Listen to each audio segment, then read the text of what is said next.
সিলেটে ভূমিধসে একই পরিবারের ৩ জনের মরদেহ প্রায় ৬.৫ ঘন্টা পর উদ্ধার করা হয়েছে। ভোরে ভারী বৃষ্টিতে ধসে পড়ে নগরীর চামেলিবাগ এলাকার একটি টিলা। চাপা পড়ে ২ পরিবারের ৬ জন।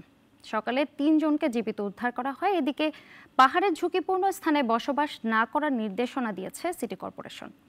কায়ুম উল্লাসের প্রতিবেদনে জানাচ্ছেন পিন্টু হাজং।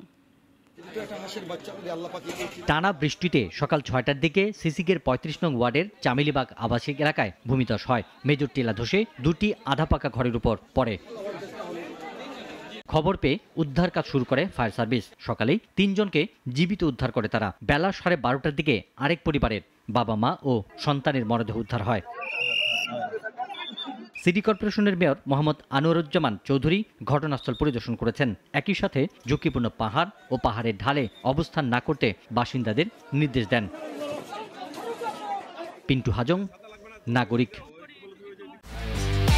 একমাত্র ওয়ালটন এসি দিচ্ছে 1 বছরের রিপ্লেসমেন্ট গ্যারান্টি এবং কম্প্রেসারের 10 বছরের গ্যারান্টি।